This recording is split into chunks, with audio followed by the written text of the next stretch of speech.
La joie de l'Évangile, Evangelii Gaudium, exhortation apostolique du pape François, suite. Une évangélisation pour l'approfondissement du kérygme, numéro 160. Le mandat missionnaire du Seigneur comprend l'appel à la croissance de la foi quand il indique « Leur apprenant à observer tout ce que je vous ai prescrit ». Matthieu chapitre 28, verset 20. Ainsi apparaît clairement que la première annonce doit donner lieu aussi à un chemin de formation et de maturation.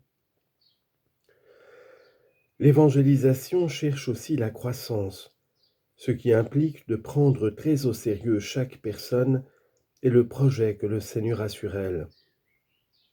Chaque être humain a toujours plus besoin du Christ et l'évangélisation ne devrait pas accepter que quelqu'un se contente de peu, mais qu'il puisse dire pleinement « Ce n'est plus moi qui vis, mais le Christ qui vit en moi ». Galates 2:20.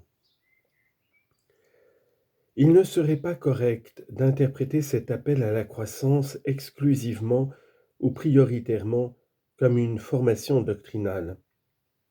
Il s'agit d'observer ce que le Seigneur nous a indiqué comme réponse à son amour, d'où ressort avec toutes les vertus ce commandement nouveau qui est le premier, le plus grand, celui qui nous identifie le mieux comme disciples. Jean chapitre 15, verset 12.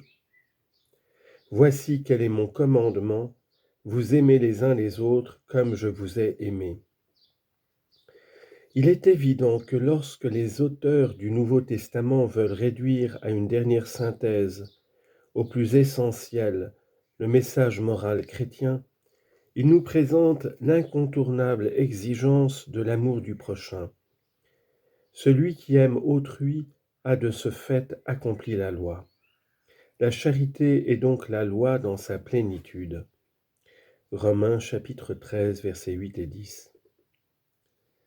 Ainsi, pour saint Paul, le précepte de l'amour ne résume pas seulement la loi, mais il est le cœur et la raison de l'être.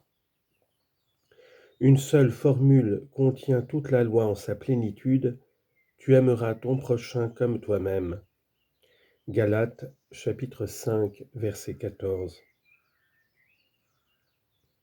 Et il présente à ces communautés la vie chrétienne comme un chemin de croissance dans l'amour, que le Seigneur vous fasse croître et abonder dans l'amour que vous avez les uns pour les autres.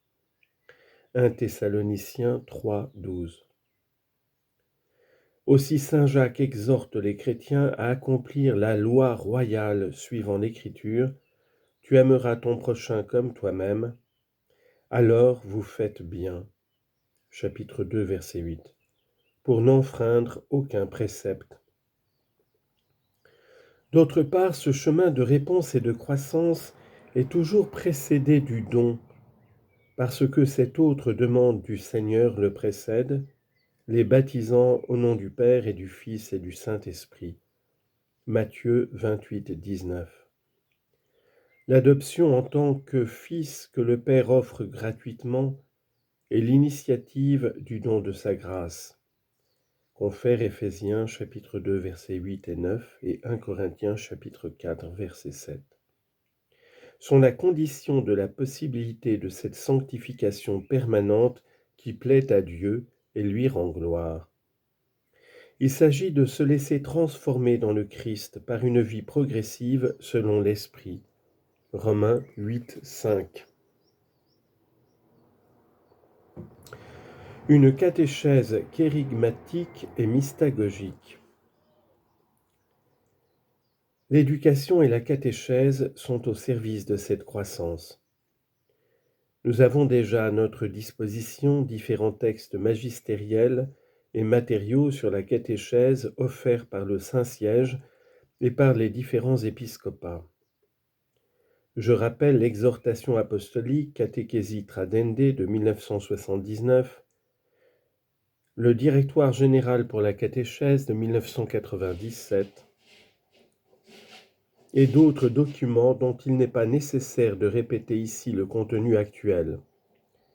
Je voudrais m'arrêter seulement sur certaines considérations qu'il me semble opportun de souligner.